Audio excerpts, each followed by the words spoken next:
Hey, so I just got out of a pretty intense dev update. They covered a ton of stuff. There's so much coming, major changes.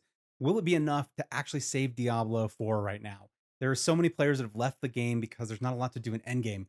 Will they answer for that and actually make a difference? So I've taken a ton of notes, and overall, I'm actually pretty hopeful for what they're doing. They're definitely listening to the player base, and they're adding things that actually help us engaging in endgame at a whole new level. And it's actually pretty incredible to see because I think it starts answering for what I think modern ARPG really needs. That there isn't just one thing that affects how great your build can be, but that there's many. And so we're going to dig in. The first thing I want to start with is kind of what's going on with the Season of Blood itself. So the Season of Blood is basically you are going to be cursed as a vampire. You're somehow fighting it off, so it's not taking over and making you a mindless bloodsucker. But it is definitely giving you some new powers and new abilities that will help you actually thwart a new threat to Sanctuary. The Lord, what do we got? Lord Zur. So Lord Zur is a vampire that originally came from the union between Lilith and Anarius and was kind of dormant for some reason, had lost some of their abilities, but is now making a play because of the recent things that have happened in Sanctuary. He's actually going to make a play to take over Sanctuary is his rightful as his rightful domain. And so we are getting a lot of vampire themed stuff. There is going to be some reskins. For the most part, it looks like reskins on the minions and stuff like that, but there is also going to be new attack mechanics. So there is things that are making it dramatically different. Just straight up reskins, I don't always like that. It's cool, but it doesn't necessarily change the game in a significant way. Having another boss, having another villain that you're going against that it looks like they really try to stack it in, so it almost feels like you're going up against Lilith again, rather than just some other, eh, creature that isn't that powerful, isn't that big of a deal, like we saw it with the Malignant Hearts. And so I think that's really cool. But it does stem to something that is particularly cool, and we'll get to that in a second because it is what they are doing with bosses. And I think that's one of the mechanics that is making it so the end game is real, that it's something we can do, that we can keep making our build better, that we don't feel like we're wasting time and energy. There has been across the board one of my favorite things I'm hearing, and you guys will see it a lot as we go through this. But there has been a ton of changes to experience.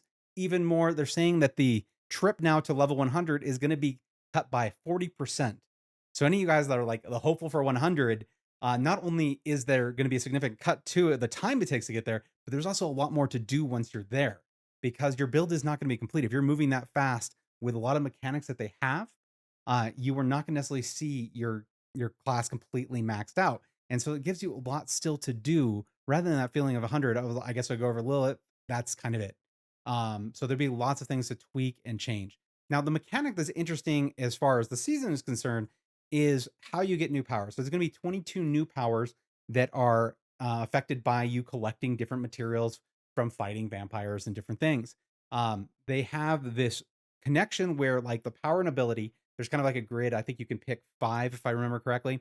You can pick five abilities, and each of them has a requirement, though, of a pack, a certain kind of, I don't know, almost like marker or thing that you put on your armor.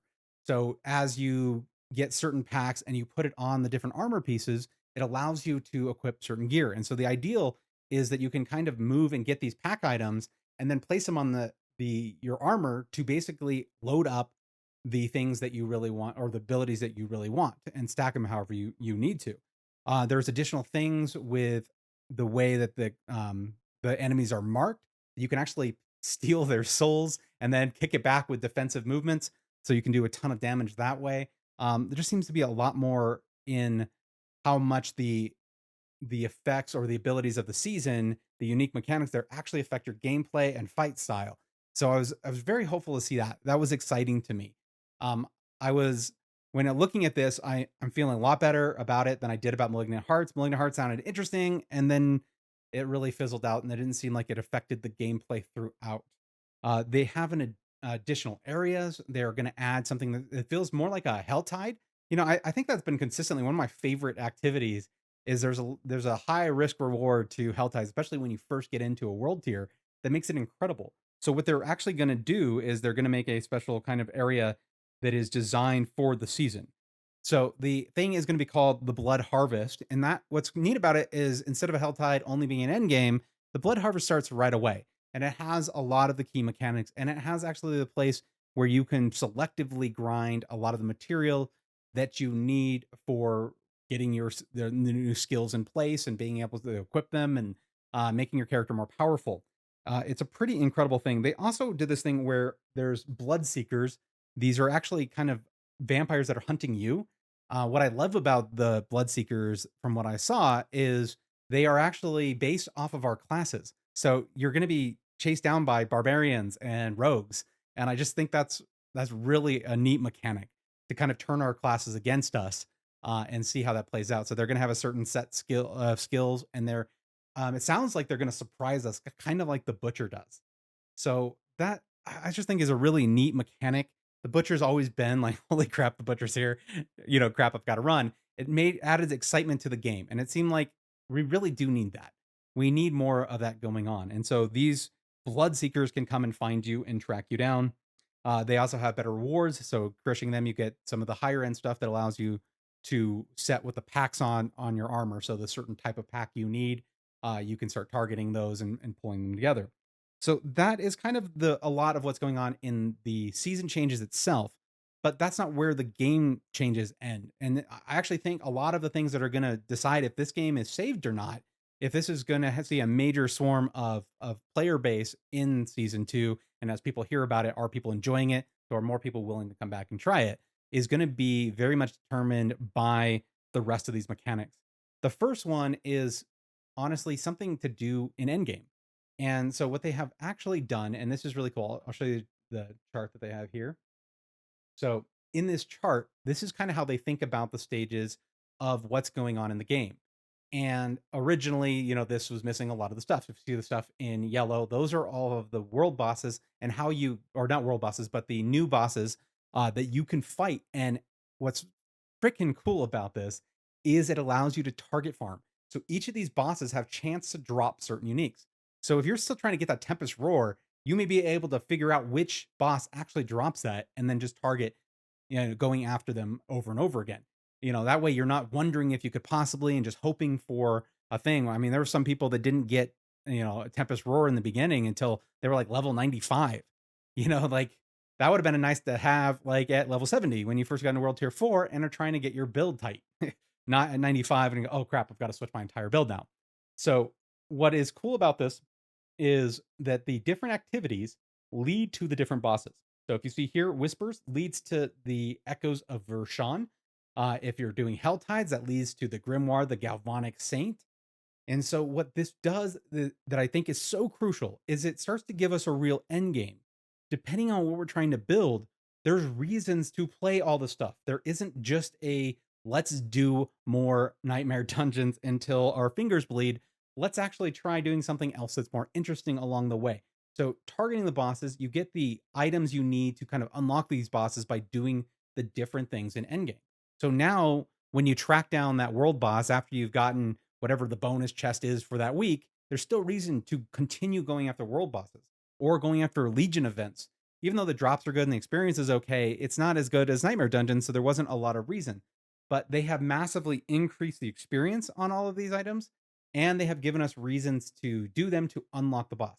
Now, what's really particularly cool is they started pulling in more of these bosses are going to be based on resistances. So they are going to have like the lightning, fire, ice, so they are definitely trying to rework resistances so it's actually rewarding to spec into, and so that there is more complexity to our builds and how we think about it, and even how you're targeting. If Lord Zur, for instance, is the one that's going to have the Tempest Roar, well, then you can spec to basically make sure that you have the resistances that make his battle easier to do or more consistent to just kind of blitz through it and really get those runs in so you can get to the build you want.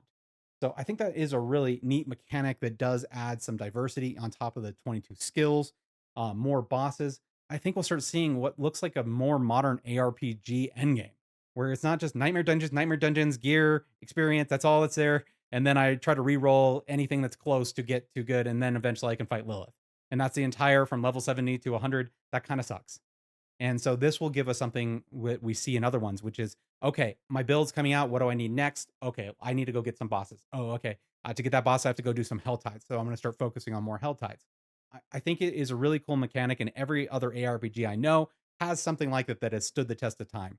Um, Two ones on like have it in spades, Path of Exile, and then Last Epoch. If you guys haven't checked that out, just a really great feel for the different dungeons and mechanics, all building to the ultimate goal, which I would love to see in this, so that there is reasons for players to come back and stay playing in the end game rather than the end game's kind of the end. You get there and then it's over. And granted, this is something that takes time. And I think this is a major, major step to that. So bosses, I think, are crazy. So let's get into some of this. So these are pictures of three of the bosses that you're going to see. They did show video of it. If you want to go see it, you can go watch the full video. I'll see if I can get footage in here.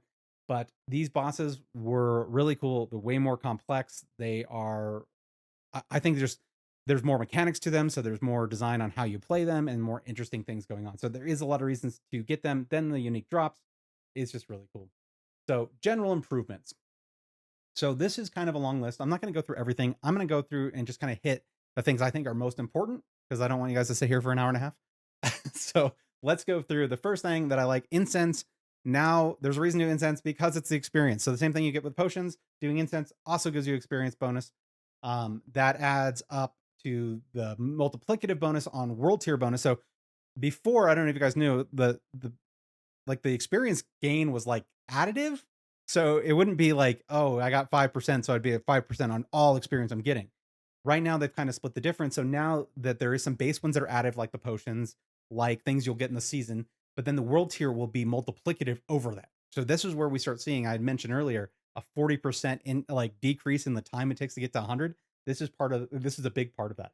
So the next thing is they are going to give you way more like waypoints. So when you started this season, if you skipped the campaign and just went right into season one, then you notice that sometimes it was a pain in the ass to go get this. I have to go get that waypoint because I can't go do that Legion event. I can't get to that world boss easy enough.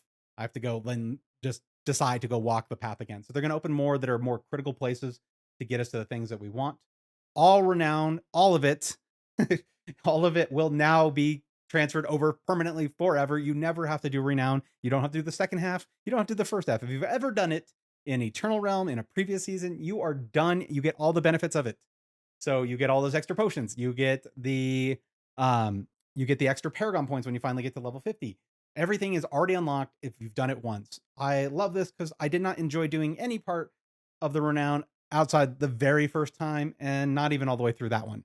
So I really love to see this. It means that they're listening, and I love to hear that. Um, Overworld monsters in World Tier 3, 4 no longer trail. So that means that how they started doing that stack where there'd be a 5 level difference, they're getting rid of that. So around 55, you're going to start being on track with the tier of the monsters, and there is additional benefit to that, and we'll get into that because they do that. There's some other things they're able to unlock when we get to finally talking about items. So now towns. They had to do things to change this up because there were some major problems with the town and way too much conversation about how to optimize your time in town. So the first thing that they did, they're going to add the occultist to the Tree of Whispers. So the most common spot that people pour back to, because everything is sitting right there, is now going to have an occultist. So you can do your full build up in between runs where in the place that you always hit. So I love that they do it. I wish they could set the teleport to that. That would be really cool. To me, that would be a major win. Additional stashes. They showed pictures of this, and I don't know if we have them, but they are everywhere. They got them closer to the vendors. So you know how you would have your stash like way the hell out there, and it wasn't worth it. And a lot of the time tricks that we did was because we had to go, minimize the time we had to run across the entire town to get back into another dungeon because that time does add up. If you're doing hundreds of dungeons, that's a lot of freaking time. So stashes have been added all over the place. They are close to the vendors. They are close to portals. It's a obscene amount and in almost every major area. So that is really cool. The purveyor of curiosity, trying to find that guy in some back alley so you can quickly gamble. It's been unnecessarily. I almost would port to there was the one place where I could port so that he was like standing almost there, and that was nice. But they're all going to be now significantly closer to the waypoint. So now we can just go, we can gamble, we can get out and move on with our game. So mounts. Mounts, as weird as this has, it's one of those things that's like it shouldn't be a big deal, but it is so annoying because you use them so freaking much. So they've definitely tried to smooth out that the mounts are, skipping over things, fault tripping and stalling and stopping. And Hopefully that works out really, really well. The traversal, when you could go where you can just jump from one point to another, you can now do with your mount instead of like before you had to like line it up perfectly. And if the exact angle wasn't there when you got to that point, you wouldn't jump. They're supposedly cleaning that up. So I'd love to see that and see how much better that actually is. The next thing, this thing is huge, and it's because man, it is annoying to get on your mount and move so freaking slow. So the base speed of the mount across the board is going to be 14% increase. There is no changes to the top speed. So you'll still have your when you hit the boost, you'll still be at your max. Um, but you will be able to hit the spurt and then bust through things. I don't know. I do wonder if this is just like a half step. Like maybe we just get rid of the barricades, but they're very insistent. They like the barricades, so we're gonna keep those for a while. I don't know why. But you can now break through them. Now this does pair up as like I could still see like, well, I've run out of spurs and now I have to deal with this thing again. They have definitely done some major changes down here. If you look down the cooldowns, the manual dismount time has been decreased. So instead of 10 seconds once you get off yourself before you can get back on, it's only 5 seconds. So that's freaking amazing. Forced dismount. So if you're knocked from your horse, if something attacks you and knocks you off, it's 30 to 15 seconds. And then dismount for combat skill. So when you jump out, like, launch yourself out, it's going from 10 seconds to 3 seconds. So this, I think, makes that combat, like for the most part, was like you could get it right when you enter an area. You can kind of get that dismount and get the whatever the power thing that was for the different classes. And that was really cool. From 10 to 3, though, that means you can almost do it between packs. You can, there's a reason to jump on your horse. 3 seconds later, you just run and then do that power move into the next group too. I think it can actually help like kind of strip through and actually make the mount more usable throughout the entire play. So the one thing that I do not like, and I don't know if they have, yeah, they, I don't know if they, okay, we're not there yet. One thing they did mention in, it's just not in the notes. They did mention that you know how when you're running with the mount on mouse and keyboard, the to get full speed, you have to stretch your mouse all the way out to the freaking end of the screen, and there was all kinds of crap in it. If you pulled back even a little bit, it would like slow down and almost feel like it was stopping, and it was just horribly annoying. It was a lot easier to do on a controller because you had the analog, and so a lot of people on console are just wondering why we're complaining because it's so good. But what they've done is they have decreased it so the range instead of being 100% speed is all the way out, it's half that. So by the time you get to about halfway between where you are and the end of the screen, you're at full speed. So that should allow us to be in a comfortable zone where we're not running into our menu items and stopping randomly. I think this is again one of those weird half measures. I don't like this, and the reason is at least give me a toggle. There's never been a place. I'm not in a race car game. Like I'm not sitting here going, okay, well we got to make this hairpin turn. Let's make sure that I can get the right approach speed going into the curve with my horse. I'm never trying to get a slower speed on my horse. So I don't know why they're so like enamored with this analog movement.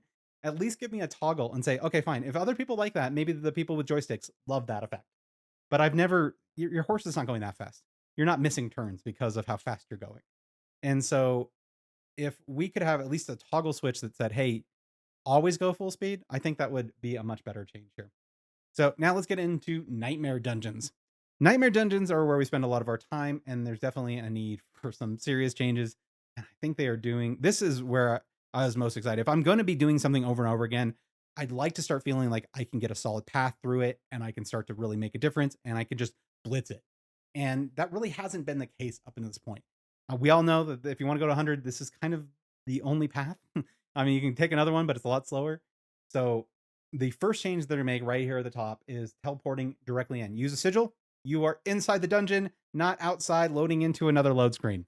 And that I can't express how great that is, how obvious it seems when they made this change to not make us run to each dungeon that they would say, hey, maybe they really want to just fully sped up. No, maybe they wanted a load screen. So whatever they did, they fixed it. I love that. I think that makes it way more enjoyable. The events, dungeon events density is increased, so more of these events will spring up. So things you can do. Events are like, oh, me and my random stupid friends wandered into this cave, and we were hoping we couldn't kill the monsters, and now my friends are injured. Please save us. But it could also be events like the chest. The chest is cursed, and then all the monsters start showing up, and then you beat them, and then go on. Great use. Or the big thing for these is actually good boost in experience.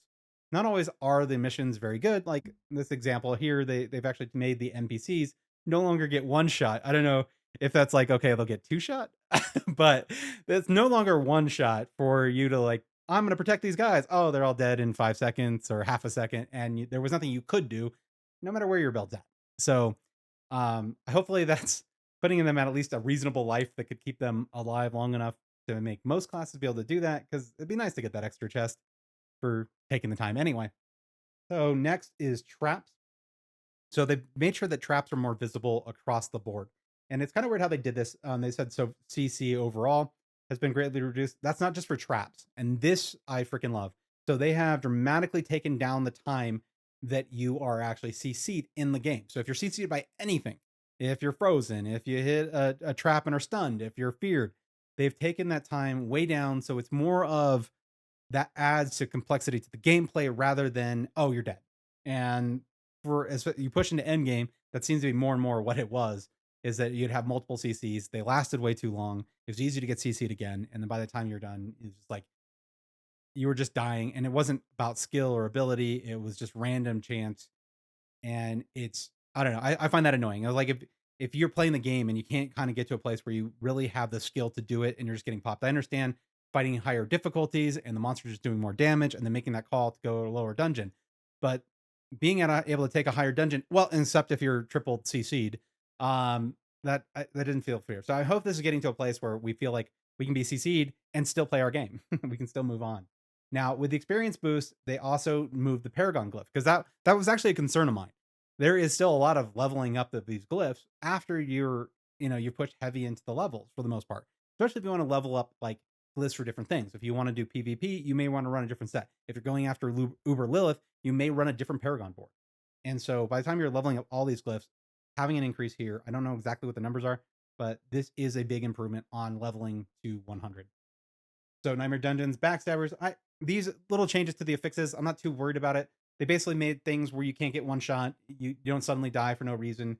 You can kind of look through this for Backstabbers, the monster's critical resist, lightning storm. They try to make it so it doesn't feel as intrusive to your time. So if you are in the bubble and lightning crashes, you get a 35% boost. They're only like doing the storm when you're in combat. So when they start clicking off, it's not because you're just wandering through the dungeon or through a part or rerunning through a part and have to run back to the thing. So they'll also do it when you have a direct path. So if it's not hidden behind something or occluded in some way where it's annoying. So they just made it so you're not dying as much. Drifting shade, they decrease the time. Then what else? Okay, so objectives. They have actually completely removed objectives from a handful of dungeons. So not all the dungeons, but some of them where they allow you to just blitz through, kill the boss, get your experience, get your points for your glyphs, and get the hell out. So I think that's really neat. Any objectives that will be in there will be on the way. So that is a really cool thing. And they're testing this. So if we like it, and it seems like people are playing it a lot, or the feedback is great, then they're going to definitely keep it. Layouts have been designed better. So backtracking, like not as much, you went down the wrong path and now you're all the way back and you're just at the door you had unlocked, but you missed one thing and you have to go all the way back and find it. They're definitely trying to set the maps in a better layout that allows you to progress what feels natural, hit the objectives, and there's never a huge penalty for missing the one turn that you needed to pay attention to. So this is kind of a map of the comparison. We have this where the lock gate. I don't see this. So they have the lock gate here. You come down here. Even if you took this turn, this is a little path. Oh crap, I need to do something. And then you come down, you do the loop. Then you come back, and then this door will be open. So instead of like in this, I think in this one, what we had like a lock gate like up here. So you would have to like complete all this stuff up here, and then finally get up here. There could be a heavy punishment for it. So I think that's the fact that they're paying attention to that is really nice because then it can make it feel a lot better. It's I don't know. It's just one of those things that builds up over time. Like maybe it's not that big of a deal the first handful of times, but when you're running a lot of dungeons, this doesn't make the dungeons enjoyable. You don't feel that sense of power and just like kind of blitzing through it, and your builds really come together. You just feel like I'm wandering aimlessly a lot. So that is a cool change. World events, they are definitely making it so world events can happen more. And I think the big reason we talked about the bosses, world events will now contribute to the material you need to run the bosses or to run the major bosses. So the bosses that have unique drops and are going to be farmed directly, all the things that we do actually matter to building up the right pieces for that. So Legion events are going to be happening more often. They are going to be giving timers longer. World bosses are going to go from 6 hours to 3.5. So just a lot more times to run the world boss and a lot more reason to. So with 6 hours, when we didn't really have a lot of benefit, who cares? Yeah, maybe some people didn't get to do, and that sucks. That does suck for them. Um, but now we'll be seeing it often enough that it'll be happening, and it won't just be that chest that we get once a week. So that is really cool. End game activities. Nightmare sigils rewarded from the chest will now be within 5 levels of the highest nightmare dungeon. So you're not going to get sigils that you don't need. Gold reward way increased. They put greatly on here. They did joke about, I don't know what that means. They didn't say a percentage. Experience from Whispers and Helltides going up substantially.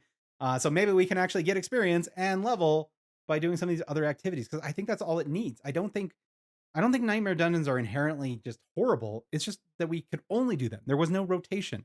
Because if we did anything else, it was almost like the experience was like the time it took would double or triple in some cases versus running nightmare dungeons efficiently. Whisper caches, they will now adhere. This is so dumb. So now when you have a whisper cache and says, "Hey, helmet," you're not going to not get helmets and get a ring. You're going to get helmets, and that works for Helltide as well. Nightmare dungeons. Oh, we got another one. Okay. UX. The interface matters so freaking much. These are some of my favorite changes because as I like actually playing the game a lot, and I like testing it with different classes. I didn't have a lot of reason in Malignant. I did in the opening of the game. I played through all the classes. I got most of them, I think, to World Tier 4, and it was an enjoyable experience. That's what I like. I like to be able to play a lot, and so the UX does matter because that affects everything I do all the freaking time. Items, number one thing here. I love this. You can now favorite your items so you won't accidentally destroy them. I hope they did not mention, but this is my hope, is that when you favorite things, you can also say destroy things that aren't favorited. And I know we can do that, like we can say, hey, do any of these of this level and below. So maybe that'll work itself out. But anything where I can just say, because it is less often that I say I want that piece, then I need to just throw it away or sell it or destroy it or whatever. So if I am marking 3 things that I would like to keep rather than marking everything I don't, it makes me feel better about the gameplay. I think this is just maybe a psychological thing, but I'd rather say, I like that. I like that. Okay, I don't have to say I don't like every other thing. That's freaking awesome. So hopefully that'll speed up our time there. The extracted aspects with the same legendary power will now be grouped together so we can sort and then see all the things of the same type next to each other. Sorting for normal affixes on items has been improved to be more consistent. Okay, whatever that means. Dungeon map tooltips. So the active whisper associated with the item will no longer hide the aspect. So let's say that you haven't unlocked that dungeon and it has an aspect to it that you can put in your codex of power, and they just happen to be running a whisper on that dungeon. So now it doesn't show you; it just says it's a whisper. So you have no idea what the hell's in there, and you have to do a bunch of crap to do it. So this is just going to show you right away. Stash can be searched and filtered. You can say, I'm looking for weapons. I'm looking for this type of weapon. You can then type something that you're looking for. I'm looking for critical strike chance. Whatever it is, you can put it in there, and it will then tell you in the tabs above, all the little tabs at the top, it'll actually put numbers of how many of that thing you're filtering for is in each of the tabs. So it's a universal stash search. That is going to be amazing. I don't know how much time I spend like looking for crap. I don't need to. I can quickly sort it. It'll highlight those things. This is so needed, especially when you're min-maxing. I think this is a major nod and win for anybody who is an endgame grinder, or anybody that ends up in endgame and spends the time that we do with items trying to min-max. If you're going after Uber Lilith and you need like tip-top shape gear, the amount of time you spend sorting out your gear just to realize this doesn't quite make it, this doesn't quite make it, this doesn't quite make it, really sucks. So steamer time, I'm not going to go through that. Combat text has been added, so you can remove the combat text that yells vulnerable or dodge and maps it all over you. People don't like that. Auto run. This is kind of neat. I played, I think it was Diablo 2. I played a lot with an auto run setup. I think it's that. I don't remember exactly, but it was nice because it's just like you don't have to push a key. You're just going and then you move it. And if you run into combat, then you stop and you do your moves. You do whatever you got to do. So that's going to be kind of neat thing. Minimap has a bigger area shown. Needed.